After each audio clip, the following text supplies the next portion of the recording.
నమస్తే ఫ్రెండ్స్, నేను మీ విజేందర్ గూడూరి. ఈరోజు ఒక న్యూస్ పాయింట్ తీసుకుంటే, ఆ పాయింట్ ఏంటంటే, ప్రైవేట్ స్కూళ్ళలో ఫీజుల దందాకు ముకుతాడు వేసేందుకు ప్రభుత్వం రెడీ అవుతోంది. దీనికోసం ప్రత్యేకంగా ఒక చట్టం తీసుకొచ్చేందుకు కసరత్తు చేస్తుంది. సో ఈ పాయింట్లో చూసుకుంటే, ఇంతకు ముందున్న మనకు టీడీపీ గవర్నమెంట్ కానీ, కాంగ్రెస్ గవర్నమెంట్ కానీ, ఈ అన్ని గవర్నమెంట్లు విద్యా వ్యవస్థను ఎక్కువగా పట్టించుకోలేదు. ఎందుకు ఈ మాట అంటున్నా అంటే, ప్రైవేట్ స్కూళ్ళల్లో ఫీజుల గురించి ప్రతి పేరెంట్కి, అంటే స్కూల్కి పంపించే పేరెంట్స్కి పూర్తి అవగాహన ఉన్నది. ఈ దందా ఎక్కడి నుంచి స్టార్ట్ అవుతుందంటే, పిల్లలు నర్సరీకి ఆ స్కూల్లో చేరిన దగ్గర నుంచి స్టార్ట్. ఇక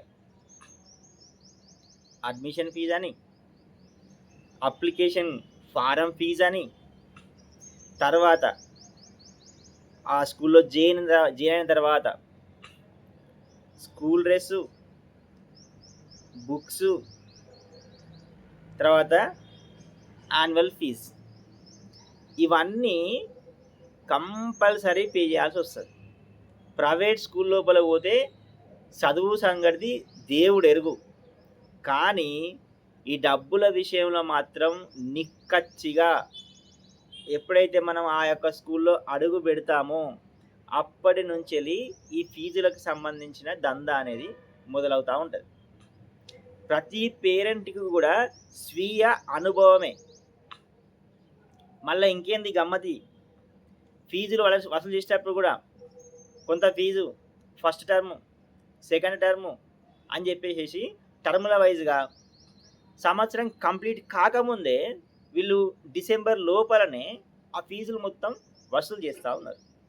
ఏమన్నంటే, మాకు మెయింటెనెన్స్ కావాలా, టీచర్లకు జీతాలు ఇవ్వాలా, మాకు ఇంకా బోర్డు ఖర్చులు ఉన్నాయి అని చెప్పేసి పిల్లల దగ్గర నుంచి ఎంత అయితే అంత దండుకుంటున్నారు.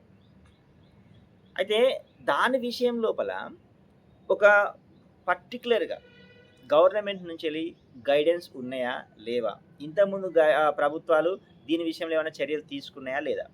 సో ఇప్పుడు కాంగ్రెస్ గవర్నమెంట్ ఏం చేయబోతున్నది?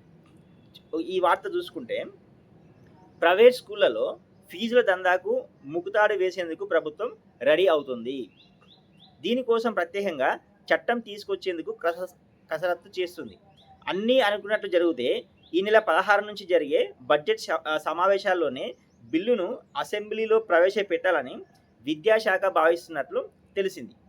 ఇటీవల తెలంగాణ విద్యా కమిషన్ తన నివేదికను సీఎం రేవంత్ రెడ్డికి అందజేసింది. అందులో ప్రధానంగా ప్రైవేట్ స్కూల్స్లో ఫీజుల నియంత్రణ కోసం Telangana private unaided schools regulatory and monitoring commission ఏర్పాటు చేయాలని సూచించింది. ఆ సిఫారసుల ఆధారంగా బిల్లును రూపొందించాలని సీఎం రేవంత్ అధికారులను ఆదేశించినట్లు తెలిసింది. అయితే మనకు ఇప్పుడు విద్యాశాఖ మంత్రిగా స్వయాన ముఖ్యమంత్రి రేవంత్ రెడ్డి ఉన్నాడు. మరి ఇప్పుడు ఈ ఫీజులు తగ్గించాలి అంటే, ఫీజుల పైన ఒక పర్టికులర్ అథారిటీ ఏర్పాటు చేయాలని చెప్పేసి మరి ముఖ్యమంత్రికి ఎందుకు అనిపించింది?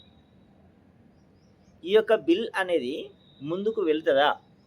ముఖ్యమంత్రి సాహసం చేసి ఈ యొక్క బిల్లుని రూపొందించగలుగుతాడా? ఎందుకంటే సామాన్య ప్రజలు వాళ్ళు సంపాదించే 100 రూపాయలలో ఎంత కాదన్నా, వాళ్ళకు ఒకవేళ పిల్లలు ఉన్నారనుకోండి, 40 నుంచి 60 రూపాయలు వాళ్ళ యొక్క చదువుకే ఖర్చు పెడతా ఉన్నారు. ఒక్కసారి ప్రైవేట్ స్కూళ్ళకు పోయినాం అనుకోండి, నర్సరీ నుంచి మొదలు పెడితే 10th క్లాస్ అయిపోయేంత వరకు వాళ్ళ దగ్గర నుంచి దండుకున్నాడు. పోనీ ఫీజులు ఏమైనా తక్కువ ఉన్నాయా అంటే అది లేదు, బీభత్సమైన ఫీజులు వసూలు చేస్తూ ఉన్నారు. ప్లస్ ఫీజులు పెరగడం కూడా, అంటే ఫీజులు పెంచడం కూడా ఇష్టారీతిగా పెంచుకుంటున్నారు. ఇష్టారీతిగా ఎట్లా అంటే, ఇప్పుడు ఫస్ట్ ఇయర్ ఉంది, ఒక 30,000 ఫీజు ఉంది అనుకో సంవత్సరానికి, ఏది ఫస్ట్ క్లాస్.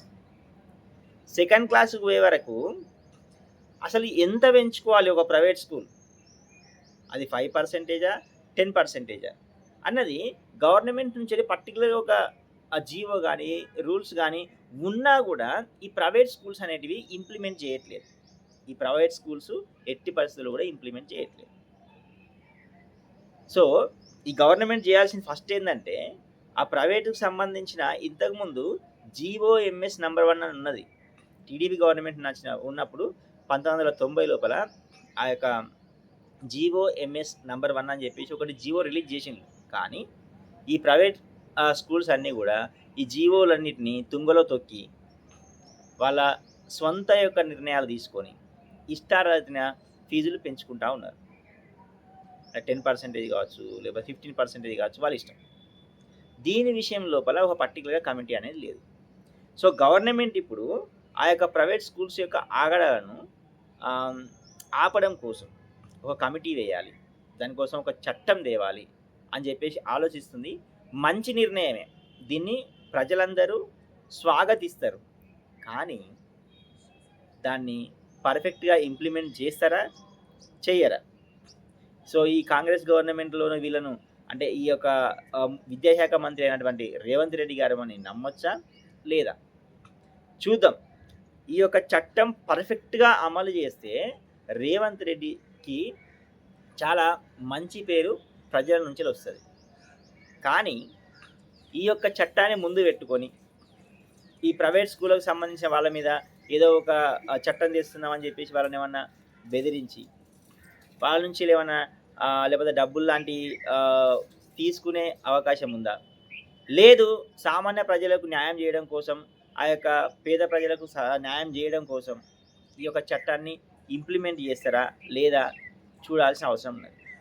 దాంతోపాటు ఇంకా న్యూస్ ఏమొస్తుందంటే రాష్ట్రంలో ప్రైవేట్ స్కూల్స్ యాజమాన్యాలు ఇష్టానుసారంగా వ్యవహరిస్తున్నాయి.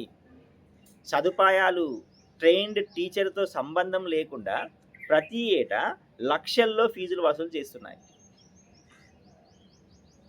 కొన్ని విద్యా సంస్థలు అయితే ఒక మాఫియాగా ఏర్పడి ప్రతి ఏటా ఇష్టం వచ్చిన రీతిలో ఫీజులను పెంచుకుంటూ పోతుండగా మిగతా విద్యా సంస్థలు సైతం వాటిని అనుసరిస్తున్నాయి. ఈ అంశంపై పేరెంట్స్ పలుమార్లు ఆందోళన చేసిన ప్రయోజనం లేకుండా పోయింది. ఈ విషయాన్ని గ్రహించిన కాంగ్రెస్ ప్రభుత్వం ఫీజులను నియంత్రించేందుకు బిల్లును రూపొందించే పనిలో ఉంది. ఈ బడ్జెట్ సమావేశాల్లోనే అసెంబ్లీలో ప్రవేశపెట్టే అవకాశం ఉంది.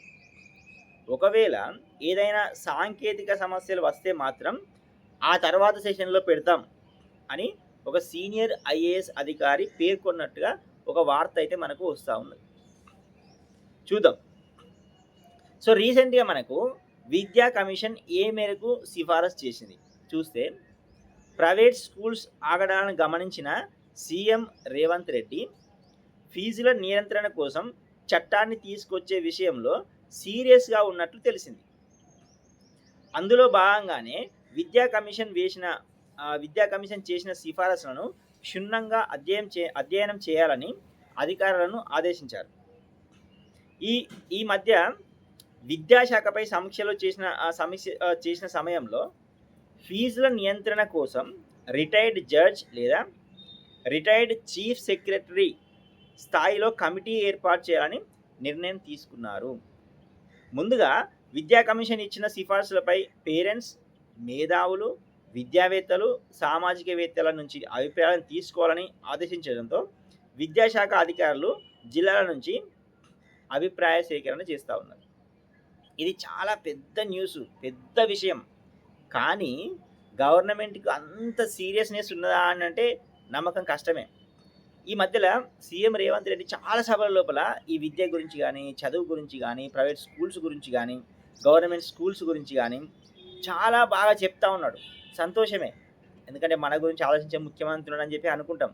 కానీ థియరీ వేరు, ప్రాక్టికల్ వేరు. అంటే మాటలు చెప్పడంగానే అక్కడ మొత్తం పనులు అయిపోతాయి అని చెప్పి అనుకోవడం తప్పు. అది గ్రౌండ్ లెవెల్ లోపల అది వర్కౌట్ అవుతుందా అన్నది చూడాలి. ఇప్పుడు ముఖ్యమంత్రి ఒక మాట చెప్పిండు, ప్రైవేట్ స్కూల్ లోపల ఎక్కువ ఫీజులు ఉన్నాయి, వాటిని తగ్గించాలా, వాటికి ఒక రూల్స్ అండ్ రెగ్యులేషన్స్ పెట్టాలా, మంచి నిర్ణయమే. కానీ అది ఎంతవరకు ఇంప్లిమెంట్ అవుతుంది? ఆల్రెడీ మనం ఇప్పుడు ఇక్కడ మార్చ్‌లో ఉన్నాం. మళ్ళా జూన్ లోపల కొత్త అకాడమిక్ ఇయర్ స్టార్ట్స్ అవుతా ఉంటాయి. అంటే వీళ్ళు తొందరగా బడ్జెట్ లోపల బిల్లు పెట్టేసేసి జూన్ నుంచెళ్ళి ఇంప్లిమెంట్ చేస్తారా? లేదా? ఒకవేళ చేసి దాన్ని పర్ఫెక్ట్‌గా అమలు చేస్తారా? లేదా? దీన్ని చూడాల్సిన అవసరం ఉన్నది. దాంతో పాటు ఇంకా ఏమున్నదంటే,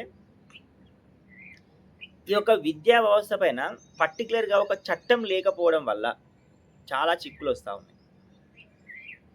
ఇక్కడ ఇంజినీరింగ్ కాలేజీలను ఒకసారి గమనిస్తే, ప్రస్తుతం ఇంజినీరింగ్ కాలేజీల ఫీజు రెగ్యులరైజేషన్ కమిషన్ సిఫారసుల మేరకు ఫైనల్ చేస్తున్నారు. అంటే ఇంజినీరింగ్ కాలేజీలకు సంబంధించినది మీరు అబ్జర్వ్ చేయండి. ఎవ్రీ ఇయర్ వాళ్ళు ఈ సంవత్సరానికి ఈ కాలేజీలకు ఇంత ఫీజు ఉండాలి అని చెప్పేసి వాళ్ళు ముందే అనౌన్స్మెంట్ చేస్తూ ఉన్నారు. అందులోపల కేటగిరీ 1, కేటగిరీ అంటే category A, category B, category C అట్లా ఏదో 3 రకాలుగా చేసినట్టున్నారు ఇంజనీరింగ్ కాలేజీని. దాని ప్రకారంగానే ఏ కేటగిరీ కాలేజెస్కి ఎంత ఉండాలి, బి కేటగిరీ కాలేజెస్లకు ఎంత ఫీజు ఉండాలి, సి కేటగిరీ కాలేజెస్కి ఎంత ఫీజు ఉండాలని చెప్పేసి ఆ ఫీజును ఈ యొక్క కమిషనే నిర్ణయిస్తూ ఉన్నది. ఆ నిర్ణయించడం వల్ల అదే ఫీజును వీళ్ళు వసూలు చేసే అవకాశం ఉంటుంది. అలా ఈ స్కూల్ డిపార్ట్మెంట్కు లేకుండా పోయింది.